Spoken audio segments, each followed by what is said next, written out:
Chapitre 18. Les poulpes. Pendant quelques jours, le Nautilus s'écarta constamment de la côte américaine.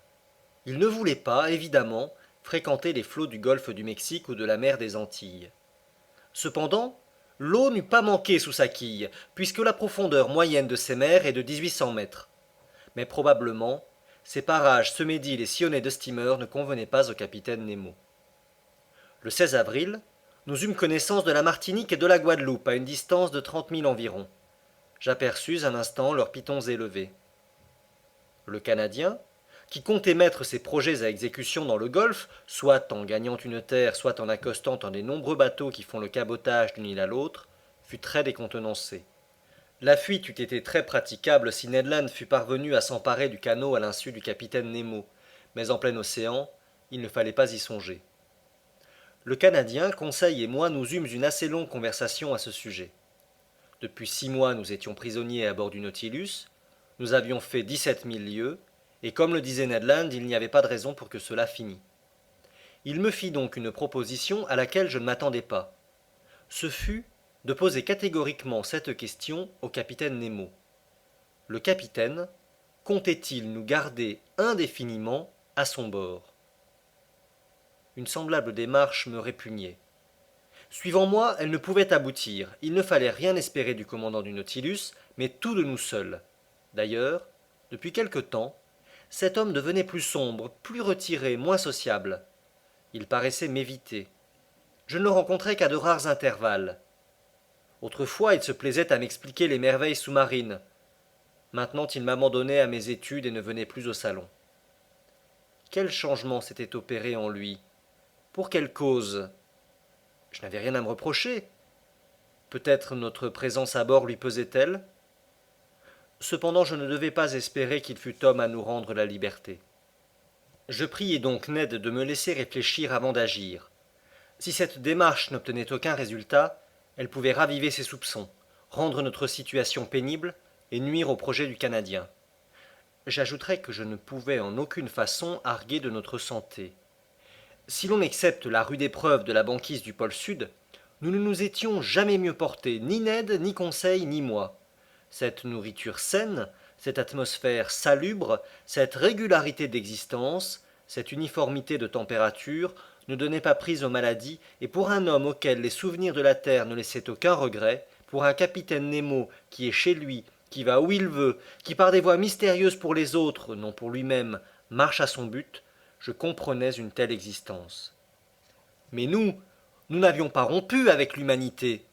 Pour mon compte, je ne voulais pas ensevelir avec moi mes études si curieuses et si nouvelles. J'avais maintenant le droit d'écrire le vrai livre de la mer, et ce livre, je voulais que plus tôt que tard, il pût voir le jour. Là encore, dans ces eaux des Antilles, à 10 mètres au-dessous de la surface des flots, par les panneaux ouverts, que de produits intéressants j'eus à signaler sur mes notes quotidiennes. C'étaient, entre autres zoophytes, des galères connues sous le nom de physaliers pélagiques, sortes de grosses vessies oblongues, à reflets nacrés, tendant leurs membranes au vent et laissant flotter leurs tentacules bleus comme des fils de soie, charmantes méduses à l'œil, véritables orties au toucher qui distillent un liquide corrosif. C'étaient, parmi les articulés, des annélides longs d'1 mètre et demi, armés d'une trompe rose et pourvus de 1700 organes locomoteurs qui serpentaient sous les eaux et jetaient en passant toutes les lueurs du spectre solaire. C'étaient, dans l'embranchement des poissons, des rémolubars, énormes cartilagineux longs de 10 pieds et pesant 600 livres, la nageoire pectorale triangulaire, le milieu du dos un peu bombé, les yeux fixés aux extrémités de la face antérieure de la tête, et qui, flottant comme une épave de navire, s'appliquaient parfois comme un opaque volé sur notre vitre. C'étaient des balistes américains pour lesquels la nature n'a broyé que du blanc et du noir, des gobies plumiers, allongés et charnus, aux nageoires jaunes à la mâchoire proéminente, des scombres de 16 décimètres, à dents courtes et aiguës, couverts de petites écailles appartenant à l'espèce des albicores. Puis, par nuées, apparaissaient des surmulets, corsetés de raies d'or de la tête à la queue, agitant leurs resplendissantes nageoires, véritables chefs-d'œuvre de bijouterie consacrés autrefois à Diane, particulièrement recherchée des riches romains, et dont le proverbe disait « Ne les mange pas qui les prend ». Enfin des pomacantes dorées, ornées de bandelettes émeraudes, habillés de velours et de soie, passaient devant nos yeux comme des seigneurs de Véronèse. Des spares éperonnés se dérobaient sous leurs rapides nageoires d'enracines. Des clupanodons de 15 pouces s'enveloppaient de leurs lueurs phosphorescentes. Des muges battaient la mer de leurs grosses queues charnues. Des corégones rouges semblaient faucher les flots avec leurs pectorales tranchantes. Et des sélènes argentées, dignes de leur nom, se levaient sur l'horizon des eaux comme autant de lunes aux reflets blanchâtres. Que d'autres échantillons merveilleux et nouveaux j'eusse encore observés, si le Nautilus ne se fût peu à peu abaissé vers les couches profondes. Ces plans inclinés l'entraînèrent jusqu'à des fonds de 2000 et 3500 mètres. Alors la vie animale n'était plus représentée que par des encrines, des étoiles de mer, de charmantes pentacrines têtes de méduses dont la tige droite supportait un petit calice, des troques, des quenottes sanglantes et des fissurelles, mollusques littoraux de grande espèce. Le 20 avril, nous étions remontés à une hauteur moyenne de 1500 mètres. La terre la plus rapprochée était alors cet archipel des îles Lucayes disséminé comme un tas de pavés à la surface des eaux. Là s'élevaient de hautes falaises sous-marines, murailles droites faites de blocs frustes disposés par larges assises, entre lesquelles se creusaient des trous noirs que nos rayons électriques n'éclairaient pas jusqu'au fond. Ces roches étaient tapissées de grandes herbes, de laminaires géants, de fucus gigantesques, un véritable espalier d'hydrophytes digne d'un monde de titans. De ces plantes colossales dont nous parlions, Conseil, Ned et moi, nous fûmes naturellement amenés à citer les animaux gigantesques de la mer. Les unes sont évidemment destinées à la nourriture des autres. Cependant, par les vitres du Nautilus presque immobile, je n'apercevais encore sur ces longs filaments que les principaux articulés de la division des brachioures, des lambres à longues pattes, des crabes violacés, des clios particuliers aux mers des Antilles. Il était environ 11 heures quand Ned Land attira mon attention sur un formidable fourmillement qui se produisait à travers les grandes algues. Eh bien, dis-je, ce sont là de véritables cavernes à poulpes, et je ne serais pas étonné d'y voir quelques-uns de ces monstres. Quoi, fit Conseil? Des calmars? De simples calmars de la classe des céphalopodes? Non, dis-je, des poulpes de grande dimension. Mais la minette s'est trompée sans doute car je n'aperçois rien. Je le regrette, répliqua Conseil. Je voudrais contempler face à face l'un de ces poulpes dont j'ai tant entendu parler et qui peuvent entraîner des navires dans le fond des abîmes. Ces bêtes-là, ça se nomme des craques. Craques suffit, répondit ironiquement le Canadien. Kraken, riposta Conseil, achevant son mot sans se soucier de la plaisanterie de son compagnon. Jamais on ne me fera croire, dit Ned Land, que de tels animaux existent. Pourquoi pas, répondit Conseil. Nous avons bien cru au narval de monsieur. Nous avons eu tort, Conseil. Sans doute, mais d'autres y croient sans doute encore. C'est probable, Conseil. Mais pour mon compte, je suis bien décidé à n'admettre l'existence de ces monstres que lorsque je les aurai disséqués de ma propre main. Ainsi, me demanda Conseil, monsieur ne croit pas aux poulpes gigantesques. Ah, qui diable y a jamais cru s'écria le Canadien. Beaucoup de gens, ami Ned. Pas des pêcheurs. Des savants, peut-être. Pardon, Ned. Des pêcheurs et des savants. Mais moi qui vous parle, dit Conseil de l'air le plus sérieux du monde, je me rappelle parfaitement avoir vu une grande embarcation entraînée sous les flots par les bras d'un céphalopode. Vous avez vu cela? Demanda le Canadien. Oui, Ned. De vos propres yeux.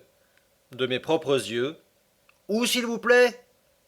À Saint-Malo, répartit imperturbablement Conseil. Dans le port? Dit Ned Land ironiquement. Non, dans une église, répondit Conseil. Dans une église? S'écria le Canadien. Oui, ami Ned, c'était un tableau qui représentait le poulpe en question.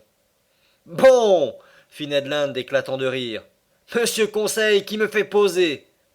Au fait, il a raison, dis-je. J'ai entendu parler de ce tableau. Mais le sujet qu'il représente est tiré d'une légende, et vous savez ce qu'il faut penser des légendes en matière d'histoire naturelle. D'ailleurs, quand il s'agit de monstres, l'imagination ne demande qu'à s'égarer. Non seulement on a prétendu que ces poulpes pouvaient entraîner des navires, mais un certain Olaus Magnus parle d'un céphalopode long d'1 mille qui ressemblait plutôt à une île qu'à un animal. On raconte aussi que l'évêque de Nidros dressa un jour un autel sur un rocher immense. Sa messe finie, le rocher se mit en marche et retourna à la mer. Le rocher était un poulpe. Et c'est tout? Demanda le Canadien. Non, répondis-je. Un autre évêque, Pontoppidan de Berghem, parle également d'un poulpe sur lequel pouvait manœuvrer un régiment de cavalerie. Ils allaient bien, les évêques d'autrefois, dit Ned Land. Enfin, les naturalistes de l'Antiquité citent des monstres dont la gueule ressemblait à un golfe et qui étaient trop gros pour passer par le détroit de Gibraltar. À la bonne heure, fit le Canadien. Mais dans tous ces récits, qu'y a-t-il de vrai demanda Conseil. Rien, mes amis, rien du moins de ce qui passe la limite de la vraisemblance pour monter jusqu'à la fable ou à la légende. Toutefois, à l'imagination des conteurs, il faut, sinon une cause, du moins un prétexte. On ne peut nier qu'il existe des poulpes et des calmars de très grande espèce, mais inférieurs cependant aux cétacés. Aristote a constaté les dimensions d'un calmar de 5 coudées, soit 3 mètres 10. Nos pêcheurs en voient fréquemment, dont la longueur dépasse 1 mètre 80. Les musées de Trieste et de Montpellier conservent des squelettes de poulpes qui mesurent 2 mètres. D'ailleurs, suivant le calcul des naturalistes, un de ces animaux, long de 6 pieds seulement, aurait des tentacules longs de 27, ce qui suffit pour en faire un monstre formidable. Empêche-t-on de nos jours demanda le Canadien. S'ils n'empêchent pas, les marins en voient du moins. Un de mes amis, le capitaine Paul Bose du Havre, m'a souvent affirmé qu'il avait rencontré un de ces monstres de taille colossale dans les mers de l'Inde. Mais le fait le plus étonnant, et qui ne permet plus de nier l'existence de ces animaux gigantesques, s'est passé il y a quelques années, en 1861. Quel est ce fait demanda Ned Land. Le voici. En 1861, dans le nord-est de Tenerife, à peu près par la latitude où nous sommes en ce moment, l'équipage de l'aviso l'Alecton aperçut un monstrueux calmar qui nageait dans ses eaux. Le commandant Bouguer s'approcha de l'animal et il l'attaqua à coups de harpon et à coups de fusil, sans grand succès, car balles et harpons traversaient ses chairs molles comme une gelée sans consistance. Après plusieurs tentatives infructueuses, l'équipage parvint à passer un nœud coulant autour du corps du mollusque. Ce nœud glissa jusqu'aux nageoires caudales et s'y arrêta. On essaya alors de haler le monstre à bord, mais son poids était si considérable qu'il se sépara de sa queue sous la traction de la corde, et privé de cet ornement, il disparut sous les eaux. Enfin, voilà un fait, dit Ned Land. Un fait indiscutable, mon brave Ned. Aussi a-t-on proposé de nommer ce poulpe calmar de Bouguer. Et quelle était sa longueur demanda le Canadien. Ne mesurait-il pas 6 mètres environ dit Conseil qui, posté à la vitre, examinait de nouveau les anfractuosités de la falaise. Précisément, répondis-je. Sa tête, reprit Conseil, n'était-elle pas couronnée de 8 tentacules qui s'agitaient sur l'eau comme une nichée de serpent? Précisément. Ses yeux, placés à fleur de tête, n'avaient-ils pas un développement considérable? Oui, Conseil. Et sa bouche, n'était-ce pas un véritable bec de perroquet, mais un bec formidable? En effet, Conseil. Eh bien, n'en déplaise à monsieur, répondit tranquillement Conseil. Si ce n'est pas le calmar de Bouguer, voici, du moins, un de ses frères. Je regardai Conseil. Ned Land se précipita vers la vitre. L'épouvantable bête s'écria-t-il. Je regardai à mon tour, et je ne pus réprimer un mouvement de répulsion. Devant mes yeux s'agitait un monstre horrible, digne de figurer dans les légendes tératologiques. C'était un calmar de dimension colossale, ayant 8 mètres de longueur. Il marchait à reculons avec une extrême vélocité dans la direction du Nautilus. Il regardait de ses énormes yeux fixes à teinte glauque. Ses 8 bras, ou plutôt ses 8 pieds, implantés sur sa tête, qui ont valu à ces animaux le nom de céphalopodes, avaient un développement double de son corps, et se tordaient comme la chevelure des furies. On voyait distinctement les 250 ventouses disposées sur la face interne des tentacules sous forme de capsules semi-sphériques. Parfois, ces ventouses s'appliquaient sur la vitre du salon en y faisant le vide.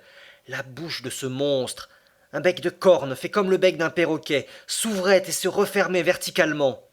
Sa langue, substance cornée armée elle-même de plusieurs rangées de dents aiguës, sortait en frémissant de cette véritable cisaille. Quelle fantaisie de la nature! Un bec d'oiseau à un mollusque. Son corps fusiforme et renflé dans sa partie moyenne formait une masse charnue qui devait peser 20 à 25 000 kilogrammes.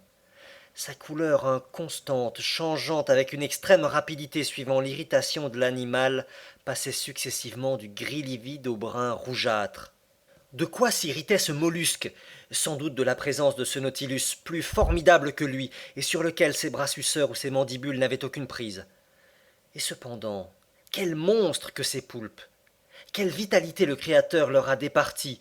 Quelle vigueur dans leurs mouvements, puisqu'ils possèdent 3 cœurs! Le hasard nous avait mis en présence de ce calmar, et je ne voulus pas laisser perdre l'occasion d'étudier soigneusement cet échantillon des céphalopodes. Je surmontais l'horreur que m'inspirait son aspect, et prenant un crayon, je commençai à le dessiner. C'est peut-être le même que celui de l'Alecton, dit Conseil. Non, répondit le Canadien, puisque celui-ci est entier et que l'autre a perdu sa queue. Ce ne serait pas une raison, répondis-je. Les bras et la queue de ces animaux se reforment par régénération, et depuis 7 ans, la queue du calmar de Bouguer a sans doute eu le temps de repousser. D'ailleurs, riposta Ned, si ce n'est pas celui-ci, c'est peut-être un de ceux-là. En effet, d'autres poulpes apparaissaient à la vitre de tribord. J'en comptai 7. Ils faisaient cortège au Nautilus, et j'entendais les grincements de leurs becs sur la coque de tôle. Nous étions servis à souhait. Je continuai mon travail. Ces monstres se maintenaient dans nos eaux avec une telle précision qu'ils semblaient immobiles, et j'aurais pu les décalquer en raccourci sur la vitre. D'ailleurs, nous marchions sous une allure modérée. Tout à coup, le Nautilus s'arrêta. Un choc le fit tressaillir dans toute sa membrure. Est-ce que nous avons touché? Demandai-je. En tout cas, répondit le Canadien, nous serions déjà dégagés car nous flottons. Le Nautilus flottait sans doute, mais il ne marchait plus. Les branches de son hélice ne battaient plus les flots. Une minute se passa. Le capitaine Nemo, suivi de son second, entra dans le salon. Je ne l'avais pas vu depuis quelque temps. Il me parut sombre. Sans nous parler, sans nous voir peut-être, il alla au panneau, regarda les poulpes et dit quelques mots à son second. Celui-ci sortit. Bientôt les panneaux se refermèrent, le plafond s'illumina. J'allai vers le capitaine. Une curieuse collection de poulpes, lui dis-je du ton dégagé que prendrait un amateur devant le cristal d'un aquarium. En effet, monsieur le naturaliste, me répondit-il, et nous allons les combattre corps à corps. Je regardai le capitaine, je croyais n'avoir pas bien entendu. Corps à corps? Répétai-je. Oui, monsieur. L'hélice est arrêtée, je pense que les mandibules cornées de l'un de ces calmars se sont engagées dans ses branches, ce qui nous empêche de marcher. Et qu'allez-vous faire? Remonter à la surface et massacrer toute cette vermine. Entreprise difficile, en effet. Les balles électriques sont impuissantes contre ces chairs molles où elles ne trouvent pas assez de résistance pour éclater. Mais nous les attaquerons à la hache. Et au harpon, monsieur, dit le Canadien, si vous ne refusez pas mon aide. Je l'accepte, maître Land. Nous vous accompagnerons, dis-je, et suivant le capitaine Nemo, nous nous dirigeâmes vers l'escalier central. Là, une dizaine d'hommes, armés de haches d'abordage, se tenaient prêts à l'attaque. Conseil et moi nous prîmes 2 haches. Ned Land saisit un harpon. Le Nautilus était alors revenu à la surface des flots. Un des marins, placé sur les derniers échelons, dévissait les boulons du panneau. Mais les écrous étaient à peine dégagés que le panneau se releva avec une violence extrême, évidemment tiré par la ventouse d'un bras de poulpe. Aussitôt un de ses bras se glissa comme un serpent par l'ouverture, et 20 autres s'agitèrent au-dessus. D'un coup de hache, le capitaine Nemo coupa ce formidable tentacule qui glissa sur les échelons en se tordant. Au moment où nous nous pressions les uns sur les autres pour atteindre la plate-forme, 2 autres bras, cinglant l'air, s'abattirent sur le marin placé devant le capitaine Nemo et l'enlevèrent avec une violence irrésistible. Le capitaine Nemo poussa un cri et s'élança au dehors. Nous nous étions précipités à sa suite. Quelle scène! Le malheureux, saisi par le tentacule et collé à ses ventouses, était balancé dans l'air au caprice de cette énorme trompe. Il râlait, il étouffait, il criait « À moi! À moi !» Ces mots, prononcés en français, me causèrent une profonde stupeur. J'avais donc un compatriote à bord, plusieurs peut-être. Cet appel déchirant, je l'entendrais toute ma vie. L'infortuné était perdu. Qui pouvait l'arracher à cette puissante étreinte? Cependant, le capitaine Nemo s'était précipité sur le poulpe, et d'un coup de hache, il lui avait encore abattu un bras. Son second luttait avec rage contre d'autres monstres qui rampaient sur les flancs du Nautilus. L'équipage se battait à coups de hache, Le Canadien, Conseil et moi, nous enfoncions nos armes dans ces masses charnues. Une violente odeur de musc pénétrait l'atmosphère. C'était horrible. Un instant, je crus que le malheureux, enlacé par le poulpe, serait arraché à sa puissante succion. 7 bras sur 8 avaient été coupés, un seul, brandissant la victime comme une plume, se tordait dans l'air. Mais au moment où le capitaine Nemo et son second se précipitaient sur lui, l'animal lança une colonne d'un liquide noirâtre sécrété par une bourse située dans son abdomen. Nous en fûmes aveuglés. Quand ce nuage se fut dissipé, le calmar avait disparu, et avec lui mon infortuné compatriote. Quelle rage nous poussa alors contre ces monstres. On ne se possédait plus. 10 ou 12 poulpes avaient envahi la plateforme et les flancs du Nautilus. Nous roulions pêle-mêle au milieu de ces tronçons de serpents qui tressautaient sur la plateforme dans des flots de sang et d'encre noire. Il semblait que ces visqueux tentacules renaissaient comme les têtes de l'hydre. Le harpon de Ned Land, à chaque coup, se plongeait dans les yeux glauques des calmars et les crevait, mais mon audacieux compagnon fut soudain renversé par les tentacules d'un monstre qu'il n'avait pu éviter. Ah! Comment mon cœur ne s'est-il pas brisé d'émotion et d'horreur? Le formidable bec du calmar s'était ouvert sur Ned Land. Ce malheureux allait être coupé en deux. Je me précipitai à son secours, mais le capitaine Nemo m'avait devancé. Sa hache disparut entre les deux énormes mandibules, et miraculeusement sauvé, le Canadien, se relevant, plongea son harpon tout entier jusqu'au triple cœur du poulpe. Je me devais cette revanche, dit le capitaine Nemo au Canadien. Ned s'inclina sans lui répondre. Ce combat avait duré un quart d'heure. Les monstres vaincus, mutilés, frappés à mort, nous laissèrent enfin place et disparurent sous les flots.